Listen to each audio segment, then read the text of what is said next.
Good morning. So maya-maya pupunta na ako ng hospital for my dialysis. So, kahit naman ako magda-dialysis at may sakit. So, nag-makeup ako using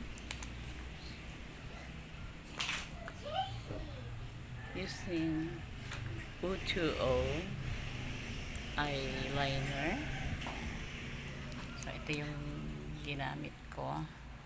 U2O sa pag-ayos ng aking mata. And then, this one.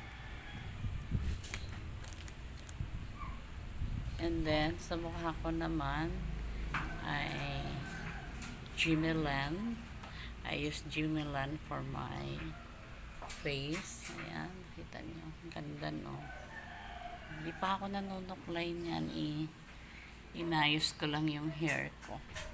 I-cleanip ko lang. Wala pa. Mamaya pa ako magsusuklay.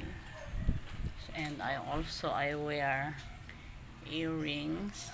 But, bawal sa akin ng necklace because of my ito kasi ayan, dyan kasi ako dinadialysis. Okay. And then I use this one nude for my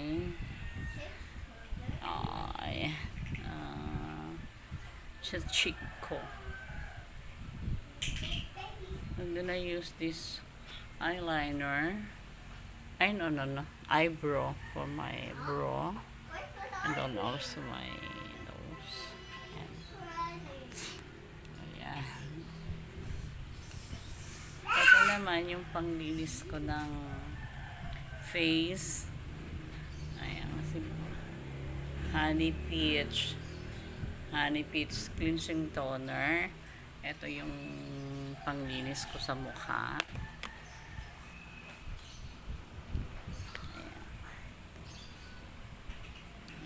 So, kahit naman ako pumunta ng ospital at magpapadialysis, actually mahina pa ako pero ayoko naman na hindi ako pretty. Gusto ko kasi kahit din na dialysis ako, I look naman the best. Ayan.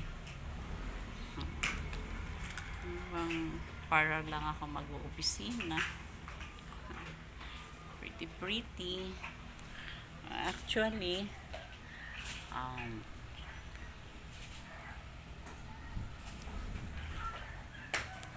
medyo bumaba nga yung timbang ko. Kasi kada dialysis ko, naalisan ako na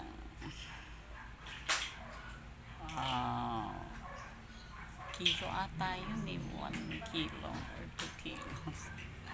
So, tignan nyo naman, I'm so sexy. Yan. Kaya nga kailangan kong kumain ng marami para yung naalis sa akin mapalitan. Ayan. So I'm waiting for my son Jonah kasi siya yung sumasama sa akin sa dialysis. And also this day may ata ako ngayon sasalinan ako ng dugo kasi ang baba ng dugo ko. Ayan, kaya sasalinan ako. Yung lipstick ko pala is also from U2O. Ayan. Maganda ang product ng 2O2O. Ayan, promise. So, kita nyo naman. Ito ko may sakit. Di ba? Still pretty. Lalo na yung ang gusto ko doon yung sa eyes. Kasi ako, I love using the white one. Ayoko kasi ang eyes ko na black. Di ba? Eyeliner black ang ginagamit. Ayoko. Mas gusto ko yung white ang ginagamit. And then, dito naman sa eyeshadow, I love orange. Ayan, I love orange. And yung eyeliner ko, really, I love white. Kahit noon, hindi ako masyadong ano, sa black. Siguro kanya-kanya rin ba. Yung hair ko naman, hindi ko pa naayos. Tinaas ko lang. Para, actually, pag dialysis ko, nakaganyan din talaga yan. So that, yung baklas nito, kasi diyan pinapadaan yung aking dialysis, hindi mahirapan. Kasi yung hair ko, nahihirapan sila kasi long hair kasi ako. Ayan. Hindi na nga ako ngayon masyado yung dati noon, yung hair ko ay talagang masyado kung maayos. Kasi long hair ako, hanggang ngayon, hindi ko naman pinapaputol. Ganun lang, tinataas ko lang. Okay. That's for today. Thank you very much for watching my video. So, gusto ko lang ipakita sa inyo na kahit tayo ay suffer or nag-run ng sabi nga sickness, still pwede naman tayong maging maganda, diba?